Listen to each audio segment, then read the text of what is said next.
Bismillah, assalamualaikum. Tony FS membacakan Mas Gwi Ernal mengisahkan Turun Sintren. Sintrene widodari, nemu kembang yun ayunan, nemu kembang yun ayunan. Kembange Putri Mahendra widodari temurono manjeng maring sing dadi. Untuk informasi ya, penulis tidak akan menggunakan inisial nama tempat. Daripada teman-teman menebak-nebak daerahnya, penulis menyulih nama-nama orang dan tempat, dan seluruh cerita penulis rekonstruksi ulang dengan izin para sumber. Untuk bagian yang mungkin membuat tidak nyaman terkait dengan darah, maka yang memiliki memori fotografis tinggi atau yang gampang mengimajinasikan dengan kuat bisa melewatkan kisah ini. Dan jangan sambil makan ya. Soalnya kadang saya lihat di komen sambil makan setelah menyimak thread yang ada bagian yang enggak enak itu jadi pada mual kan. Jadi untuk yang makan, ini videonya di pause dulu ya. Makan dulu yang enak. Dan sebelum saya masuk ke kisahnya, saya harus doa dulu. A'udzubikalimatillahi tammati min syarri ma khalaq. Bismillahirrahmanirrahim. Wa huwas samiul alim.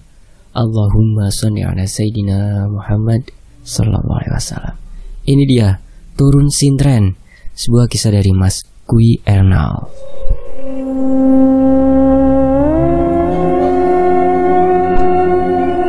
Mbak Denok denger ndak? Sekar meringkuk di pelukan kakaknya. Tikus-tikus berdecit di balik tembok kamar mereka. Namun yang menakutkan Sekar bukan tikus-tikus itu. Anak-anak kecil di sini senang menangkapi tikus lalu membakarnya hidup-hidup di dekat kebun teh dan kebun singkong. Sekalipun penghasil teh, daerah ini bukan dataran tinggi. Letaknya yang lebih dekat dengan pesisir Laut Jawa, pesisir pantai utara pulau itu, membuat orang di desa itu akrab dengan udara panas. Tapi tidak sepanas ini biasanya. Kemarau yang panjang 2 tahun ini membuat udara menguar lebih gerah. Di samping itu, kekeringan ini juga menyebabkan hama tikus nguyap. Tikus-tikus semakin menjadi-jadi di sawah, tegal, kebun, hingga di dapur. Kebun-kebun teh tetap berusaha menanam teh dengan penghematan air mati-matian. Bahkan tidak jarang terjadi perkelahian antara para pengelola kebun teh satu dengan yang lainnya, karena ada yang nakal mengairi kebunnya lebih lama daripada yang lain. Sedangkan para petani sawah sudah 2 musim tidak lagi menanam padi dan menggantinya dengan singkong dan beberapa jagung. Air di waduk besar di sebelah timur desa lah yang digunakan untuk pengairan sawah, kebun, kebutuhan mandi, dan mencuci, sementara sungai-sungai kecil mulai mengering. Karena air waduk semakin kotor, untuk diminum dan masak mereka mengambil di belek mata air di sebelah selatan desa. Belek itu pun mulai menyurut. Nyai Suntini yang bertugas menjaga belek pun, atau belik ya, mulai lebih banyak di rumah. Paling-paling ketika sore hari menjelang bada asyar, dia mulai kembali ke belek. Di sana biasanya sudah mulai berkumpul anak-anak dan ibu-ibu yang membawa jerigen untuk diisi air. Sekalipun belek itu berada cukup jauh dari desa, berada di pereng tanah terjal yang memisahkan desa itu dengan hutan di belakang perkebunan. Tapi setiap subuh dan sore orang akan berduyun-duyun ke sana, yang kadang membuat keributan ketika di belek adalah orang yang mengambil air banyak-banyak untuk mandi. Sebenarnya sudah ada perjanjian air di belek khusus untuk minum dan masak, tapi tetap ada saja warga yang melanggarnya. Menengahi rebutan air demikianlah tugas Nyai Suntini. Orang-orang selalu bersikap hormat kepada Nyai Suntini. Perempuan itu bersama mendiang suaminya mengambil inisiatif untuk mengeduk satu-satunya mata air di desa itu. Memberikan batas-batas dari susunan batu kapur dan batu kali, dilepo dengan campuran semen dan pasir kuarsa, menjadi semacam belek yang tidak terlalu luas, hanya seukuran 2 kali 2 meter. Setelah suaminya meninggal, Nyai Suntini menjaga belek itu supaya tidak terjadi rebutan air bersih. Warga menghargai sikap perempuan tua itu, sekalipun dia tidak dibayar tetapi warga kadang mengiriminya beberapa hasil panenan karena perempuan itu sudah tidak kuat lagi bekerja. Dari seluruh tanah desa, hanya Mbelek itu yang bebas dari serangan tikus-tikus. Sementara itu, suara burung deres itu terdengar lagi, seperti dari pepohonan di sebelah rumah mereka. Burung itulah yang menakuti Sekar. Beberapa hari ini mulai terdengar bunyi burung dares. Bukan deres ya, maaf, dares yang benar. Bunyi burung dares di bubungan-bubungan rumah setiap malam, lalu berpindah ke pohon-pohon menjelang tengah malam. Orang percaya burung itu membawa tanda nasib buruk. Wes turu baik, ora usah dipikir. Sudah tidur saja, tidak perlu dipikir. Denok memeluk adiknya. Dipanya sebenarnya hanya cukup untuk seorang, tapi sudah dari kemarin Sekar tidak berani tidur sendiri.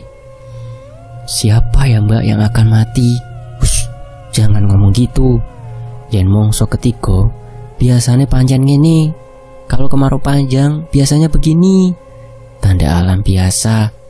Aku takut mbak. Denok mengelus rambut adik kecil di pelukannya. Takut itu bukan untuk dituruti Sekar. Takut itu buat dihadapi. Andai saja ibunya masih hidup, dia akan menembangkan lagu-lagu Tarleng Kisar Gancang sepanjang malam. Namun perempuan itu meninggal bersama lahirnya Sekar. Sekar tidak merasakan sentuhan seorang ibu.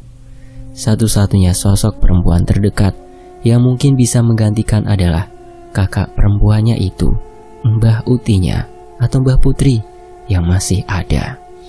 Tapi perempuan itu sudah tidak kuat seperti dulu. Berbeda dengan Mbah Kungnya yang masih kelihatan bergas sehat waras. Bapaknya sendiri cukup berjarak dengan anak-anaknya sejak kematian ibunya. Sekar bahkan kadang takut dengan bapaknya sendiri. Denok mungkin bisa menembangkan cengkok tarling seperti ibunya. Tapi lagu-lagu tarling yang dikenalnya hanyalah lagu-lagu tarling dangdut yang biasanya dilihatnya di acara-acara hajatan. Dia tak mengenali lagi bahasa tarling yang dinyanyikan ibunya kala itu. Nada kadang lebih kuat melekat daripada kata-kata. Memori jangka panjang manusia jarang berurusan dengan kata-kata. Mereka lebih mengingat nuansa dan emosi. Apa tak nyanyikan Nina Bobo biar kamu tidur? Adiknya justru memilih bangun dari pelukan kakaknya, terduduk dengan wajah kesal. Mbak Denok tahu kan lagu itu serem mbak. Iya maaf. Mbak Denok tahu nggak Nina itu siapa? Denok tahu bahwa Sekar bisa menceritakan cerita tentang Nina Bobo berpanjang-panjang. Sekar akan mengatakan Nina adalah seorang gadis kecil Belanda peranakan. Bapaknya seorang Belanda yang kawin dengan perempuan Bumi Putra. Helenina namanya. Helenina atau Helenina teman-teman? Komen ya. Helenina dia sakit terus meninggal. Ibunya jadi stres, terus nyanyi Nina Bobo setiap hari. Sampai ibunya meninggal juga. Bapaknya lalu sering dihantui Nina yang nangis. Dia lalu gantung diri sambil nyanyi Nina Bobo juga. Cerita yang biasa diulang-ulang Sekar setiap kali Denok hendak menyanyikan Nina Bobo. Denok mengulurkan tangannya kepada adiknya. Sekar, ceritanya Nina Bobo itu enggak seperti yang Sekar ceritakan biasanya. Mas Pandu loh ngasih tahu Mbak Denok. Kamu ini takut tapi malah senang ditakut-takuti, kata Denok. Dikasih tahu nggak percaya Mbak Denok ini. Gadis kecil itu kembali meringkuk dalam pelukan kakaknya. Denok memilih untuk memeluk saja gadis itu sambil mengelus-elus rambutnya. Denok tidak ingin berdebat dengan adiknya. Pandu, teman kecilnya dulu yang sekarang kuliah di Jogja, pernah bercerita asal mula lagu itu. Nina bukanlah nama seorang gadis. Nina berasal dari kata menina yang dalam bahasa Portugis artinya anak perempuan. Tapi orang lebih senang dengan hal-hal yang menakutkan dan menyimpannya sebagai sebuah cerita fantastis.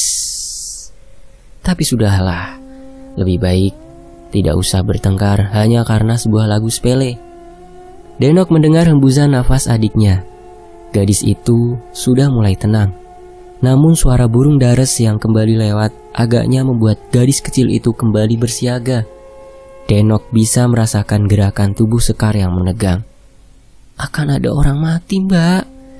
Denok memilih untuk tidak menjawab. Dia mendekap semakin erat adik kecilnya itu, menggumamkan nada-nada yang diingatnya dari tarling ibunya dulu. Sekar memeluk Denok di dadanya. Jika tidak ada Sekar, mungkin Denok juga akan kesepian. Bapaknya tak punya biaya untuk menguliahkannya. Jika hanya uang kuliah saja, bapaknya masih mampu. Tapi bagaimana dengan bulanannya? Sedangkan dia juga harus menanggung kedua orang tuanya di rumah itu. Dia masih berharap suatu saat nanti bisa kuliah. Dia sering minta tolong Pandu mencarikan, mungkin ada beasiswa. Pandu mengatakan, sulit kalau beasiswa dari awal. Biasanya ada mulai semester 3. Akhirnya selepas SMA, Denok hanya bantu-bantu di rumah. Sesekali membantu di kebun teh atau mereman, buruh tani, di Tegal tetangga.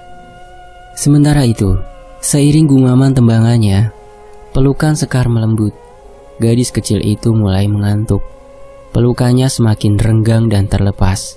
Denok bangkit dari tempat tidurnya, menyelimuti adiknya dengan jarik sogan tipis yang sudah memudar. Dia hendak ke kamar mandi. Namun begitu sampai di dapur, Mbah Utinya sedang menyinggahkan piring-piring yang baru dicucinya ke rak piring. Padahal rencananya Deno mau mencucinya besok ketika mau memasak sarapan. Berbunyi piring yang beradu, rak berdenting keras di malam sepi itu, bersambungan dengan bunyi decit tikus cecurut yang cukup ramai malam itu. "Ndak bisa tidur, Nduk." Mbah Uti seolah tahu bahwa Denok sedang masuk ke dapur tanpa memandang si gadis. Mbah Uti meneruskan pekerjaannya. "Sudah, Mbah Uti, biar saya yang teruskan." "Sudah kok, Nduk. Tinggal panci sama wajan di situ itu." "Baik, Mbah. Saya ke kamar mandi sebentar ya." Denok masuk ke kamar mandi. Denok bisa mendengar bunyi tikus-tikus itu menyepi. Kemarau ini yang terpanjang dari sebelum-sebelumnya. Bukan hanya manusia, alam pun merasakan dampaknya. Sesudah menuntaskan urusannya di kamar mandi, dia keluar menuju dapur. Di tempat cuci piring Mbah Uti sudah tidak ada di sana. Mungkin kembali ke kamarnya beristirahat. Denok terkejut karena piring-piring kotor masih berserak tergeletak di bak cuci piring. Belum ada sebuah piring pun yang dicuci. Dia melihat kembali ke rak piring. Tak ada sebuah piring pun yang seperti bekas dicuci. Piring-piring di sana adalah piring-piring yang memang tidak dipakai makan malam tadi.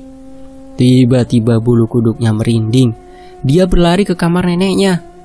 Mbah Uti tertidur di sana. Dia mendekat. Perempuan itu sedang benar-benar lelap. Lalu siapa yang tadi dilihatnya dan bercakap dengannya beberapa menit yang lalu? Denok kembali berlari ke dapur, mengumpulkan segenap keberaniannya. Ya, ketakutan bukan untuk dituruti, ketakutan ada untuk dihadapi. Dapur benar-benar sepi, bahkan tikus-tikus ikut berhening. Keheningan yang ganjil, ada yang meremang di lengan dan lehernya. Bukan keheningan syahdu, tapi keheningan yang tak nyaman. Seperti keheningan sesaat setelah burung dares lewat. Keheningan yang hanya berjalan beberapa detik sebelum ada yang membuka lagi pembicaraan. Bukankah selalu ada keheningan-keheningan serupa itu sebelum sebuah masalah besar datang? Denok kembali ke tempat cuci piring. Dia terlonjak ketika 2 ekor tikus berlari di sela-sela kakinya. Tikus-tikus itu berlarian dari kolong di bawah bak cuci piring. Denok segera memeriksa kolong itu. Tiba-tiba, suara tikus-tikus yang ramai segera meruap. Ya, itu suara tikus beberapa saat yang lalu. Beberapa tikus yang menghuni dapurnya. Denok memeriksa kolong itu. Di bagian depan kolong cuci piring itu tergolek panci, dandang, dan wajan kotor. Dia masih ingat persis suara Mbah Uti yang tadi mengatakan, tinggal panci dan wajan. Kardus-kardus air minum ditumpukan di mulut kolong itu. namun ada ruang kosong kolong di belakang alat masak kotor itu. Ruang itu cukup jauh untuk dijangkau dengan tangan. Gelap, tak terkena sinar lampu dapur. Benar sudah.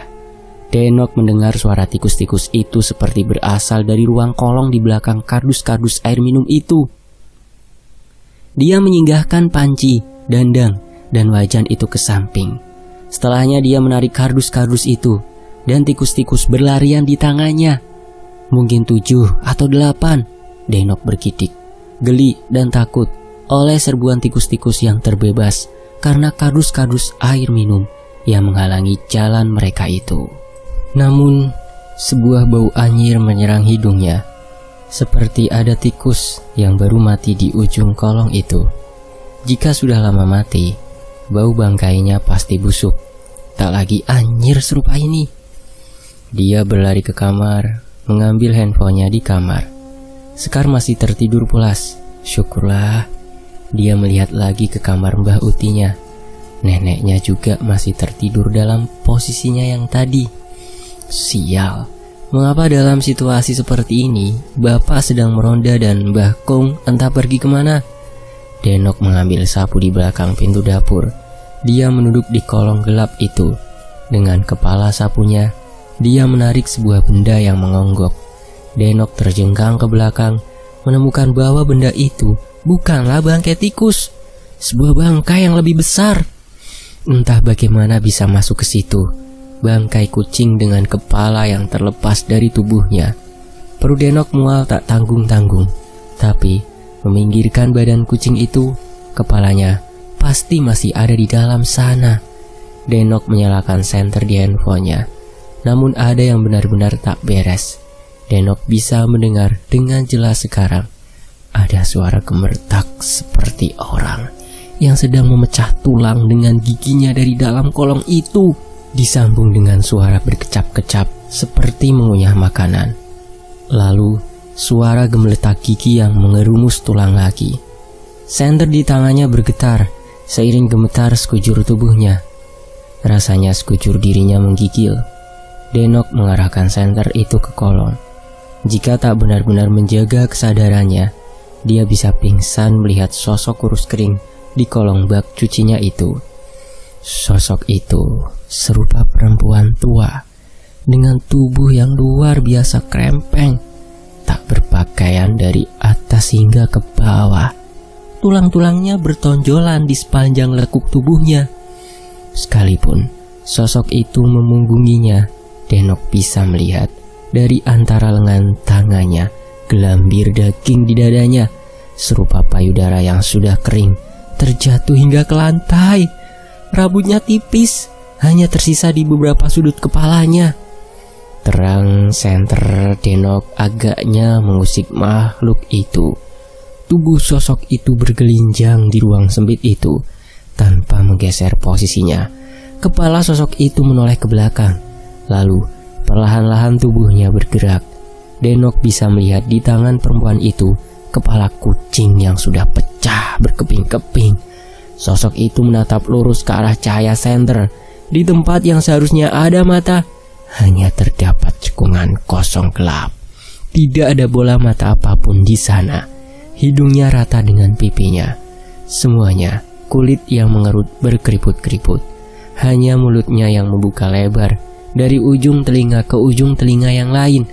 Mulut yang masih bersimbah darah kucing yang dikunyahnya. Dari mulutnya menghambur bau anyir luar biasa. Bukan serupa bau kotoran, bukan pula dari bangkai kucing itu. Lebih menyerupai bau bangkai yang terendam air berhari-hari. Sosok itu menggigiti kepala kucing itu di mulutnya, lalu merangkak menyeret payudaranya yang kering di lantai.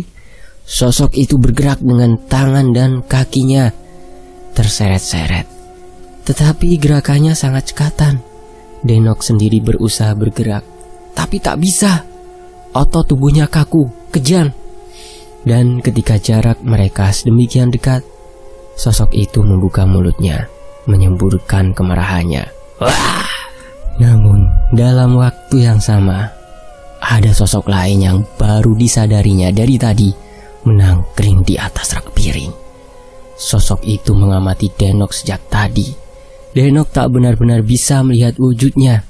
Sosok lain itu begitu tebal menggunung hitam, jatuh persis menimpa Denok. Tubuh Denok yang ditimpa sosok hitam itu terjengkang ke belakang. Senternya terlepas dari tangan. Sosok itu berlari ke sudut dapurnya yang lain, sudut yang lebih gelap. Lalu tiba-tiba saja menghilang seperti menembus tembok. Ketika dia mengarahkan matanya ke kolong rak cuci piringnya, sosok serupa perempuan itu pun sudah tak ada lagi di sana. Yang lebih mengejutkan adalah kepala kucing yang remuk itu tiba-tiba ada di genggaman tangannya.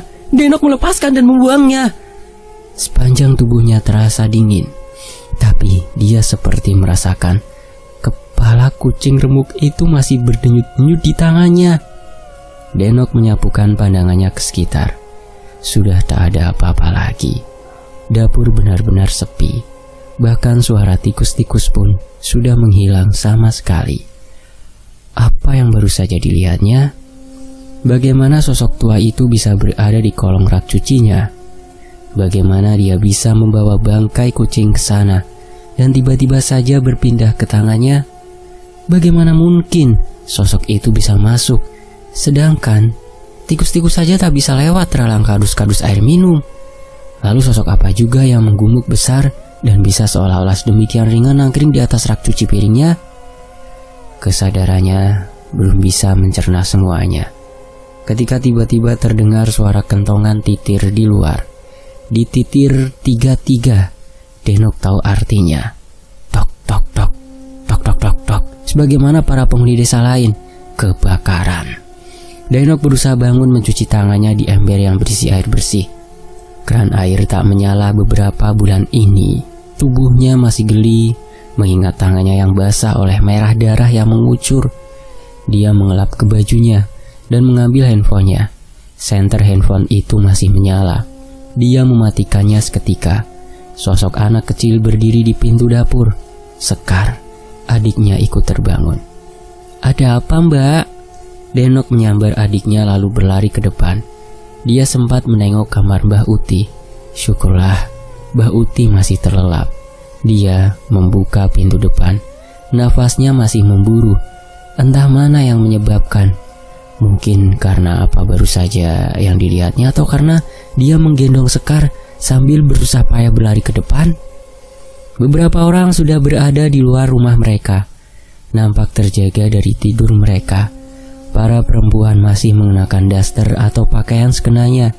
Yang laki-laki pun tak berbeda. Suara titir itu menandai warna merah kuning yang menandak-nandak beberapa ratus meter di sebelah timur desa mereka. Hutan di dekat mata air terbakar. Bunga-bunga api memercik angkasa. Terang itu merambang dalam sulut-sulut di ujung-ujung pepohonan tinggi. Namun, beberapa warga berteriak-teriak lebih kencang. Mereka melihat sesuatu yang melayang. Bola api yang bergulung-gulung. Banaspati terbang dari kobaran api itu mengarah ke arahnya. "Nok, minggir Nok, awas Nok." Suara tetangganya mengagetkannya. Banaspati itu terjun ke hubungan atap rumahnya. Tidak ada yang terbakar. Api dari bola api itu seperti hilang setelah sebuah percikan ke segala arah. Denok menurunkan Sekar dan menariknya ke dalam, memeriksa Banaspati yang seperti jatuh di rumahnya. Dia melihat Mbak Putri sudah terjaga berdiri di antara ruang tengah dan dapur. "Ada Banaspati jatuh di dapur, Nduk." Entah harus senang karena neneknya baik-baik saja, sedih atau bingung, entahlah. Perasaannya bercampur aduk. Tidak ada yang celaka. Sekar masih digenggamnya erat-erat. Denok tidak rela melepasnya. Neneknya agaknya tidak apa-apa. Namun apakah benar itu neneknya? Denok memeriksa kamar neneknya. Dipan neneknya kosong. Dia memegang neneknya. Benar, itu neneknya. "Ada apa, Nduk?" Neneknya kelihatan bingung dengan sikap cucunya. Dalam nafas yang tersengal-sengal, "Mbak Uti, ndak apa-apa toh? Alas wetan terbakar, hutan timur terbakar." "Ada panas tadi di dapur, Nok," neneknya mengulangi. Denok melepaskan tangan Sekar. Untunglah Gadis kecil itu tak menangis. Mereka bertiga berjalan ke dapur bersama-sama. Tidak ada bekas banaspati. Bola api itu lenyap sama sekali. "Sudah mbah, tidak usah dipikirkan. Kita keluar." Denok berusaha memegang situasi. "Sudahlah, urusan banaspati bisa diselesaikan nanti. Yang penting semua tidak apa-apa." Dia sadar yang segera perlu dipikirkan adalah kebakaran di hutan itu. Jika tak segera padam, bisa meringsek rumah-rumah warga. Ketika Denok, Sekar, dan Mbah Uti keluar, orang-orang sudah berlarian membawa ember. Perempuan, laki-laki, anak-anak, hingga yang sepuh. Mereka berlari ke arah hutan yang terbakar. Bapaknya datang dengan berkalung sarung. Tampak raut khawatir tergambar jelas di wajahnya. "Bantu orang-orang memadamkan api, Nok." "Bakung kemana, Pak?" "Nggak tahu. Tadi sore boncengan motor dengan Radian. Mungkin ke kota." "Belum balik toh, Pak?" "Belum balik toh." Denok menggeleng. Mbah Uti nampak melengos. "Panggah bae ora berubah. Wis tua kelakuannya kayak bocah." "Tetap saja ndak berubah. Sudah tua masih seperti anak-anak." Dari suaranya terdengar perempuan itu kesal kepada sang suami. Denok dan bapaknya jelas mengerti yang dimaksudkan oleh perempuan sepuh itu. Sedemikian jelas sampai mereka tak menanggapi. Mereka memilih untuk melaju ke belakang mengambil ember. Nyai Sutini mati-matian melarang orang-orang mengambil air belik untuk memadamkan api, walaupun belik lebih dekat dengan hutan. Alasannya masuk akal. Jika air belik diambil, maka mereka tidak akan bisa minum dan memasak besok pagi. Namun hal tersebut juga menjadikan para penduduk harus mengambil beberapa kali lipat lebih jauh ke bendungan. Deretan orang-orang berbanjar menerima air dan menyerahkan ke dalam. Anak-anak diminta untuk duduk daripada nanti kelelahan, sekaligus supaya tidak mengganggu. Beberapa anak jelas kelihatan kesal dengan itu, karena mereka pun ingin membantu. Sekar salah satunya. Dia bergerombol bersama teman-temannya di dekat pos kamling, menyaksikan estafet ember air itu. Namun demikian, anak-anak selalu punya cara untuk mengubah suasana menjadi menyenangkan. Mereka saling bercerita dengan versi masing-masing tentang kebakaran yang terjadi itu. Mereka akhirnya menjadi seru sendiri dengan kelompok mereka. Wak Ruslan, kepala desa sepuh itu, mondar-mandir ke sana sini mengatur jalannya air. Pak Bari, carek desa yang selalu terlihat kikuk, jelas tidak mampu mengimbangi laju kaki petingginya. Sekalipun dia jelas lebih muda daripada Wak Ruslan.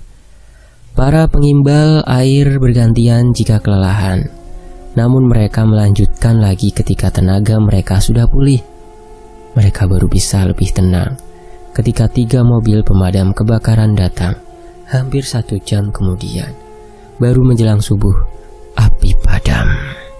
Alhamdulillah, warga bersyukur karena kobaran api tidak sampai merambat hingga ke perkampungan. Karena rumah-rumah di tepi hutan rata-rata adalah rumah-rumah para penduduk yang kurang mampu. Beberapa bahkan masih gedek, anyaman bambu dan kayu.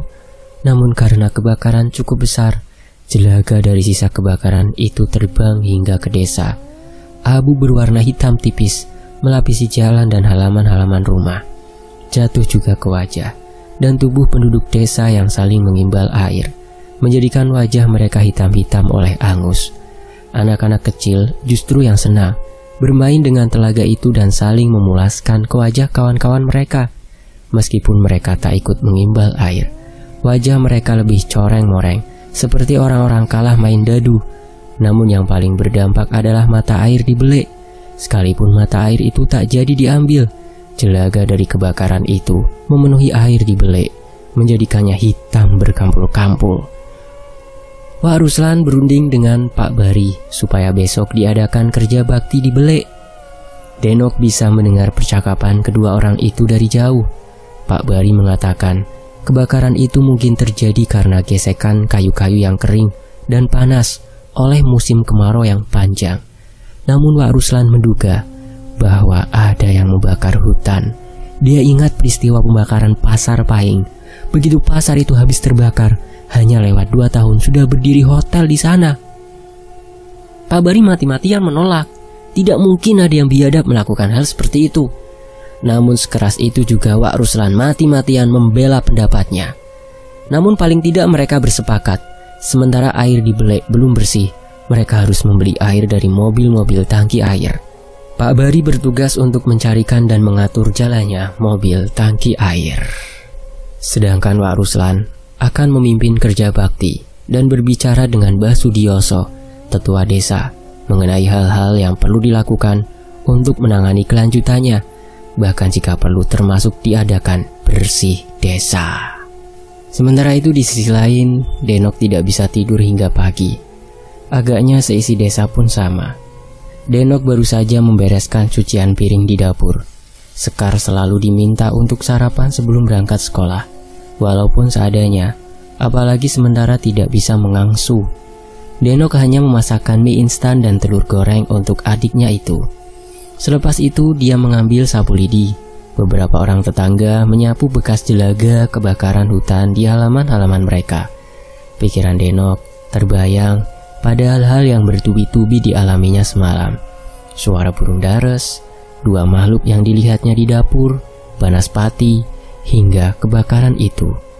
Bapaknya diajak Pak Bari pagi-pagi tadi mencari mobil tangki air menggunakan mobil cetul Pak Bari. Denok tahu bapaknya sebenarnya tak terlalu suka dengan Pak Bari, kerjanya lelet. Tapi kalau urusan uang paling tanggap. Selama ini banyak pekerjaan care yang justru dilimpahkan kepada bapaknya. Tapi karena bapaknya seorang ketua RT, dia tak bisa menolak perintah Pak Bari. Neneknya duduk di amben beralas tikar pandan di depan rumah. Perempuan sepuh itu nampak kesal.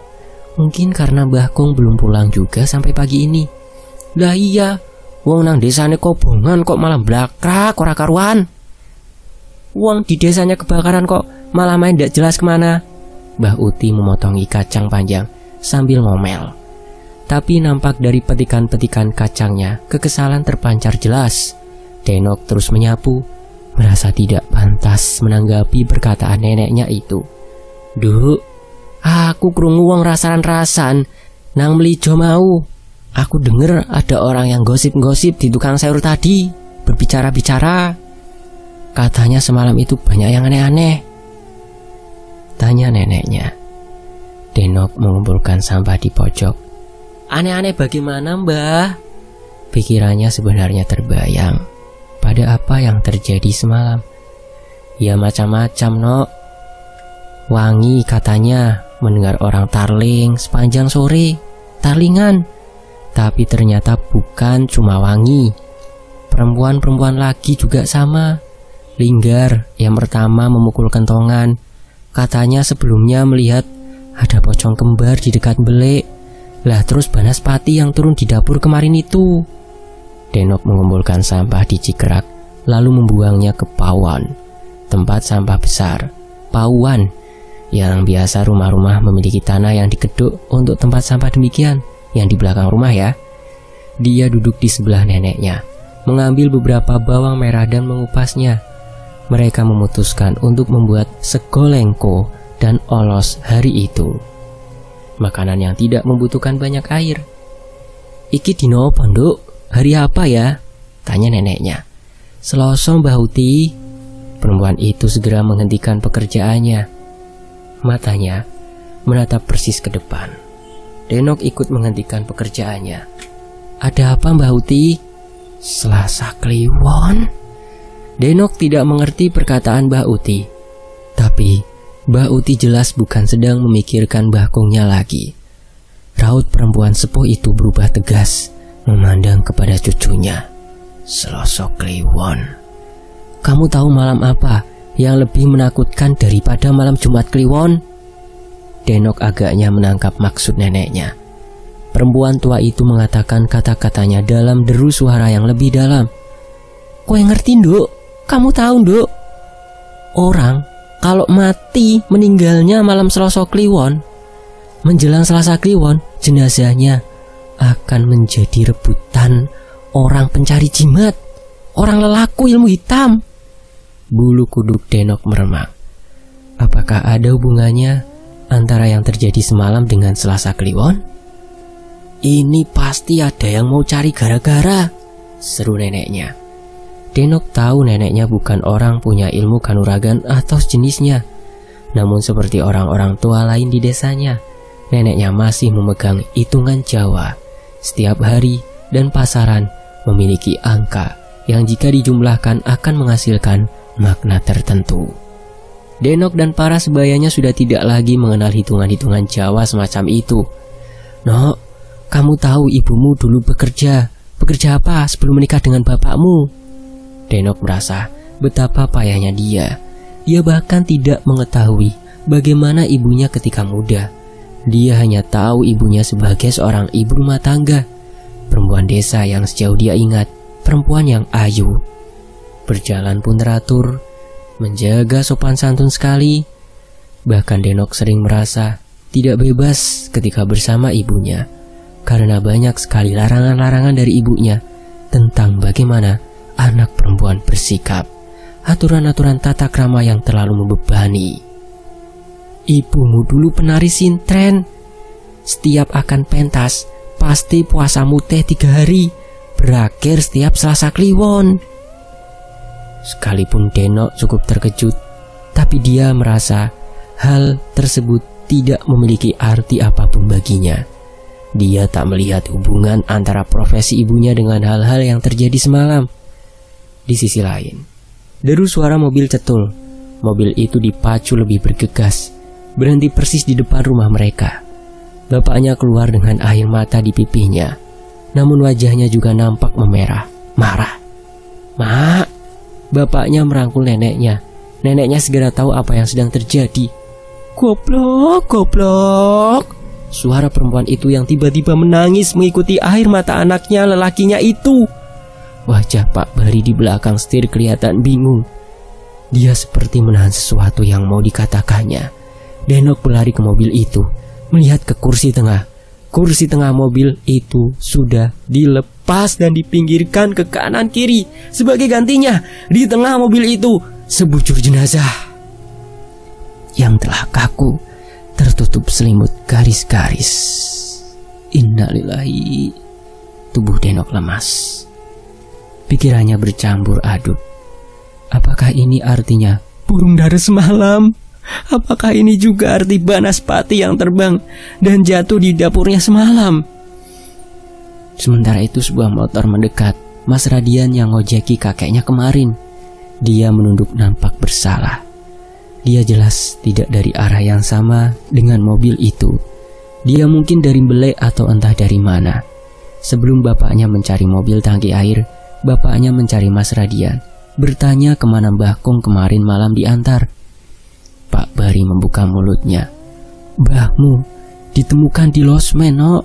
Sudah meninggal dari semalam, katanya pemilik losmen. Tapi ndak tahu harus menghubungi siapa. Mau telepon polisi ndak berani. Begitu juga perempuan yang diajak main. Minum obat kuat tapi jantungnya ndak kuat ini. Langsung meninggal seketika." Mbah Uti berlari ke mobil itu dalam tangisannya. Pak Bari menunduk malu, tapi melihat tubuh yang tertutup selimut itu, wajah neneknya berubah marah. "Wong tuwek goblok. Genderane sek nyekengkeng koyo ngono kuwi ngisin-ngisini." Maksudnya begini teman-teman. Tiang benderanya itu apa? Teman-teman tahu sendiri ya. Gara-gara obat kuat masih tegak berdiri seperti itu, memalukan. Lalu tangisnya pecah lagi, semakin keras. Dan sebelum saya tutup kisah ini, mari kita doakan Mbah Kong dulu ya. Untuk kelanjutannya, kita doakan saja penulisnya agar bisa melanjutkannya, diberi kemampuan untuk bisa melanjutkan kisahnya ya teman-teman. Mari kita berdoa untuk Mbah Kong. Al-Fatihah. A'udzubillahi minasyaitonirrajim. Bismillahirrahmanirrahim. Alhamdulillahirabbil alamin arrahmanirrahim maliki yaumiddin. Iyyaka na'budu wa iyyaka nasta'in. Ihdinas siratal mustaqim siratal ladzina an'amta 'alaihim ghairil maghdubi 'alaihim waladdallin. Rabbighfirli wa liwalidayya amin. Demikianlah Turun Sintren. Tony FS pamit. Wassalamualaikum warahmatullahi wabarakatuh. Alhamdulillah.